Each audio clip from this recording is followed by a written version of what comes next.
Allow me to introduce myself, because I'm fully aware if you don't know me, I can come across as quite the peculiarity. My name is Wilberforce P. Hodgson.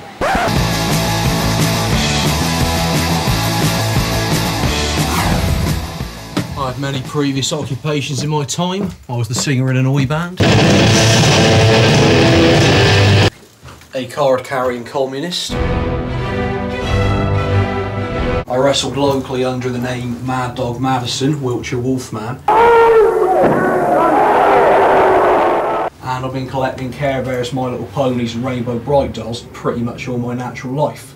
A common schoolboy error made by collectors is to put Peaches here up front, when in fact it should be Snuzzle in that position, being the oldest, the least colourful and indeed the cutest. It's the hard knock life for us. It's the hard knock life for us.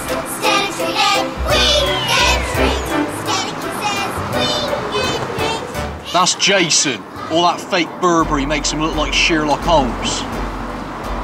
Here, innocently combing a My Little Pony, and I can't believe what I'm about to witness. Oi, Jamal! Why don't you fuck off back to Afghanistan, you packy? Get over here, you damn fool! What are you doing? See, Mr. Jamal's from India, so he's pissed off for a whole other set of reasons than what Jason intended. You know your fucking family! But then, this is the same Jason who once kidnapped a guy named in the local paper as a paedophile and auctioned him off to the highest bidding vigilante.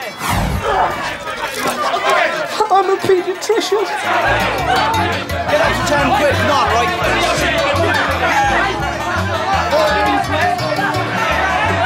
Touch your daughter's little naughty place. Chop off his buttocks! I'd say Jason's one redeeming feature is his younger, plumper sister, Natalie.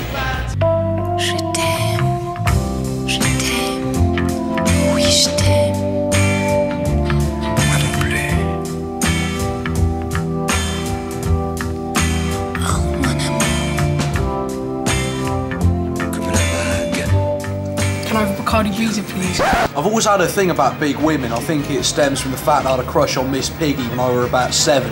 Sassy, voluptuous, knew kung fu. She was a real woman. One stumbling block though, the fact that she was a pig. I don't mean in the way some Nuts magazine type goes, she's a fucking pig, about some woman who ain't been airbrushed. I mean an actual pig, a member of the porcine family of animals. It took me years to get over my crush. Then they brought Sharon back in EastEnders with hair extensions, and back to square one I went. Olive oil. What?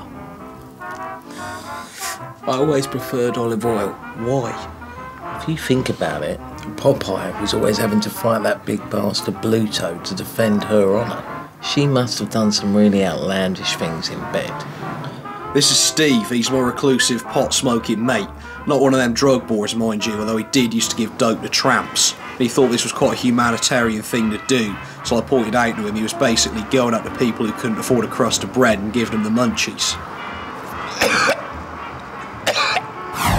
You know who I admire? Bill Clinton? Yeah. Nothing to do with him being a great statesman, is it? No. Nothing to do with him writing off the third world debt? No. It's because he liked tits, reefer, and saxophone. The 3 greatest things in the world. We should get him round here for a smoke. Yeah. Get him to bring some of them big sorts with him. Not Monica, mate. Particularly Monica.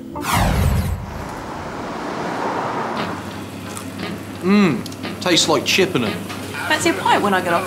This is Connie, she works at this here chip shop owned by Webby.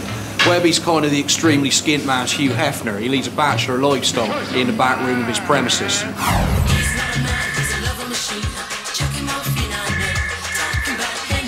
Webby, it's your boy! Connie's my best mate. We go on the pool together, although I don't share her taste in women. But then she is a product of the FHM generation, unable to get aroused by a woman what ain't been airbrushed first. Here you go.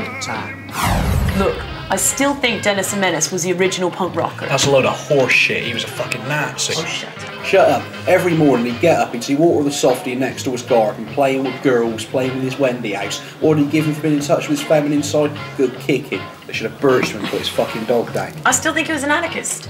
just like Minnie the Minx. You weren't there that day I wore the Minnie the Minx t-shirt to school, were you? No. Jason grabbed one leg.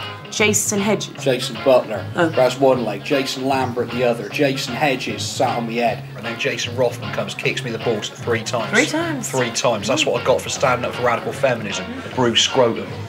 So you tell me, who was the original punk rocker? Fagin. Fagin from Oliver Twist. The very same. Tommy Rod. He lived in a squat. He fucked the system. Admittedly, it fucked him in the end, but still. And he had long hair, which makes him the original hippie. And as we know, hippies suck. Except Jim Henson. Except Jim Henson. Fucking hippies of shit. That there's Clint.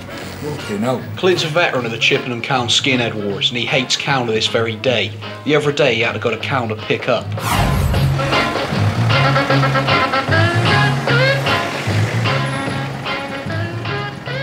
Chippenham, Return? you implying I fucking live here? What's with Clint's tattoo? That's a sore point. See, he couldn't find anyone who tattooed the word skins on his face. First rule of Chippenham, never tattoo yourself using a mirror. What's with the makeup, faggot? Faggot. Such an Americanism. You think a townie that patriotic can have a bit of national pride in his prejudice.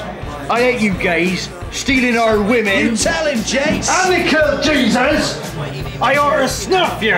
Oi! He's not fucking gay. He used to be a wrestler.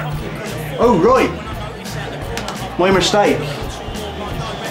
So let me get this straight, Will. 1 minute you're gay, but when he finds out that you get down to your pants, oil yourself up, and grapple with big men, suddenly you're the straightest man in Christendom. Welcome to Chippenham.